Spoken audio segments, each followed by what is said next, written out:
Hello Gunners, welcome back to the Arsenal Report, your number one source for everything happening around Arsenal Football Club. It's a massive day for the pride of London. Arsenal's night at the Emirates was supposed to be another statement, another step toward restoring the club's long-lost dominance.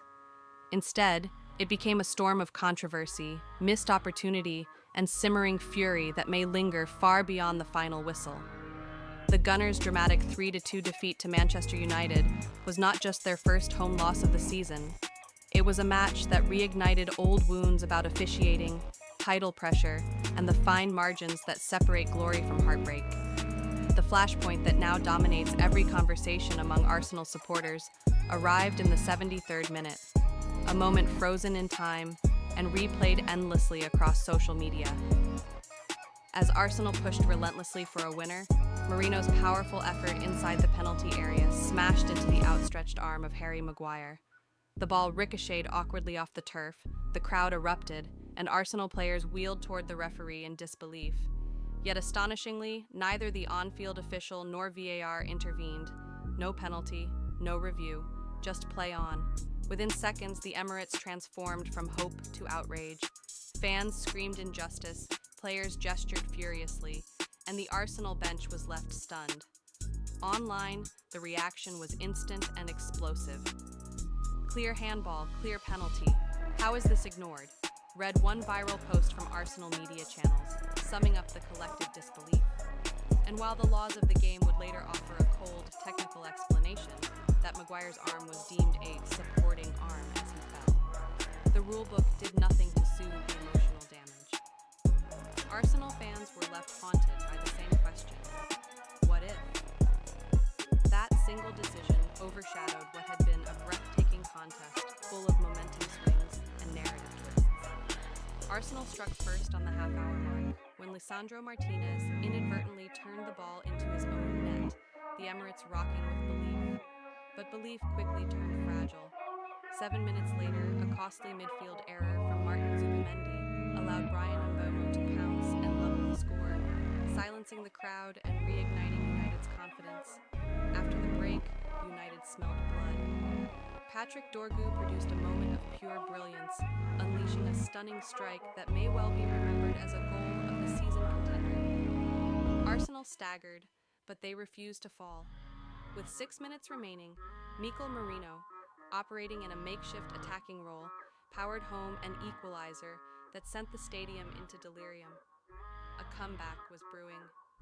Destiny felt close. Then it slipped away. Matheus Cunha struck decisively for United, ripping the heart out of Arsenal's late surge and sealing a dramatic away victory that dented the Gunners' title momentum. For Michael Carrick's revitalized United side, it was a statement win. For Arsenal, it was a night of regret, rage, and relentless second-guessing. As the fallout continues, Arsenal's long-term planning marches on, and the club's ambition shows no sign of softening. Attention has already turned toward the summer, where Julian Alvarez has re-emerged as a tantalizing target.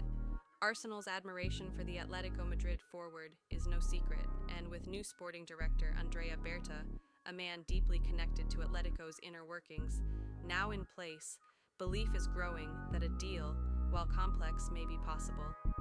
Alvarez represents everything Arteta craves: relentless work rate, tactical intelligence, versatility, and elite-level finishing. His rise in Spain has been emphatic, and with Victor Gyökeres struggling to consistently replicate his sporting CP heroics, Arsenal's hunger for a proven, ruthless forward has only intensified. Atletico, however, are braced for war. They know his value, they know the market, and they will demand a fee that reflects both. Within the squad, Gabriel Jesus has thrown another wrench into Arteta's plans. His electric brace against Inter Milan in the Champions League was more than just goals. It was a reminder of his intelligence, movement, and ability to change games on the biggest stage. Suddenly, the question facing Arteta is unavoidable. Do you bench your expensive summer signing, or do you ride the hot hand? Complicating everything further is the ongoing injury nightmare surrounding Kai Havertz. What was meant to be a steady return has once again been derailed by a troubling knee reaction. Arsenal are walking a tightrope, desperate not to jeopardize his long-term future, yet painfully aware that every missing body increases the strain on a squad chasing history. With United also nursing injuries of their own, Sunday's clash now feels as much about survival as superiority. Off the pitch, the transfer carousel is spinning fast. Ajax are circling, eyeing a double swoop that could include Arsenal's fringe players as the Gunners look to streamline rather than rebuild. Gabriel Jesus, despite his resurgence, is being watched closely by AC Milan and Juventus, with reports suggesting a surprisingly modest fee could tempt Arsenal into a tough decision. Meanwhile, young Brazilian midfield sensation Breno Bidon, already dubbed the Brazilian Pedri, has Arsenal's full attention, with Corinthians bracing for European offers before the deadline. There is also renewed intrigue surrounding Arda Güler. Real Madrid's shock managerial upheaval has introduced uncertainty into the Turkish prodigy's future, and Arsenal, longtime admirers, are watching closely. Once described as a blend of Mesut Ozil and Guti, Güler's talent has never been in doubt. What now hangs in the balance is opportunity, and Arsenal are ready to pounce should the door even slightly open. From refereeing controversy to transfer intrigue, from injury anxiety to selection dilemmas, Arsenal's season is accelerating into chaos and possibility in equal measure. The margins are razor thin, the pressure is relentless, and one thing is certain: this title race, like this club, refuses to be quiet. The January transfer window has always lived in a strange space in football. It is frantic but incomplete, dramatic yet often inconclusive, driven as much by panic and opportunity as by long-term planning. As the final week of the window approaches, that sense of urgency is once again gripping the Premier League and beyond, with Arsenal, Chelsea, Manchester United, Liverpool and Tottenham all scrambling to reshape their seasons before the deadline slams shut. What makes this particular window especially compelling is not just the volume of rumours, but the calibre of names involved and the increasingly interconnected nature of modern transfer dealings, where one move can trigger a chain reaction across multiple clubs and leagues. At Arsenal, the narrative is one of ambition mixed with careful calculation. Mikel Arteta's side are once again deep into a title challenge, but there is a quiet acknowledgement behind the scenes that the squad still lacks certain profiles needed to truly dominate both domestically and in Europe. The most eye-catching development is the reported talks over Julian Alvarez, a player whose reputation has grown exponentially over the past 2 seasons. Alvarez is not simply a striker, he is a modern forward who presses relentlessly, links play intelligently, and thrives in high-intensity systems. Arsenal's interest signals more than just a desire for goals.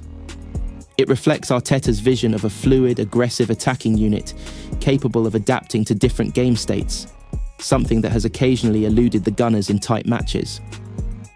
The idea of Alvarez at Arsenal also speaks to a broader strategic shift.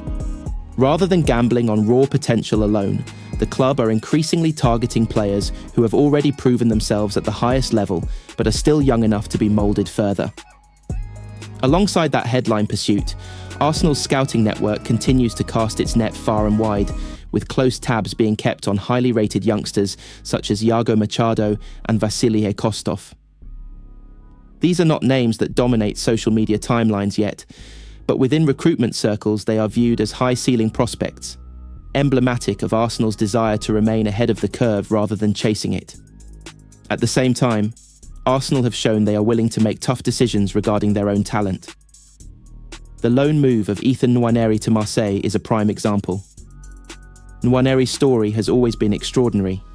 From becoming the youngest player in Premier League history to carrying the weight of expectation that comes with being labelled a generational talent, his development has been carefully managed. Yet there comes a point when training sessions and cameo appearances are no longer enough. Marseille represents a leap into the unknown, a demanding club in a ferocious footballing city, under a manager who values intensity and bravery. Training alongside experienced internationals and performing in front of a notoriously passionate fan base will test Nwaneri in ways academy football never could. Mikel Arteta's comments on the move reveal a deeper philosophy about player development. He spoke candidly about fear, insecurity, and the discomfort of leaving familiarity behind, acknowledging that growth rarely happens without risk. For Nwaneri, the challenge is immediate and unforgiving. Every touch will be scrutinised, every performance judged not on potential, but on impact. That is precisely why Arsenal believe the move is necessary. In the long run, they see this experience not as a detour, but as a defining chapter in his journey. Elsewhere in North London, Tottenham find themselves at the centre of one of the most surprising stories of the window. Talks over Andy Robertson have sent shockwaves through the league, not least because of what the Liverpool left-back represents. Robertson is synonymous with Liverpool's modern identity, relentless energy, leadership, and an unyielding competitive edge. For Spurs to even explore such a move suggests a boldness that has not always been associated with the club in recent years. It also hints at Tottenham's desire to inject proven winners into a squad that has often fallen just short when it matters most. Liverpool, for their part, are navigating a period of transition. The potential first bid for Yan Diomande as a successor to Mohamed Salah is laden with symbolism. Salah has defined an era at Anfield, setting records and carrying the attack through countless decisive moments. Replacing him is not simply about finding goals, it is about replacing presence, aura, and reliability. Diomande is viewed as a player who could grow into that role over time, but the scale of the task underlines the magnitude of Liverpool's looming rebuild.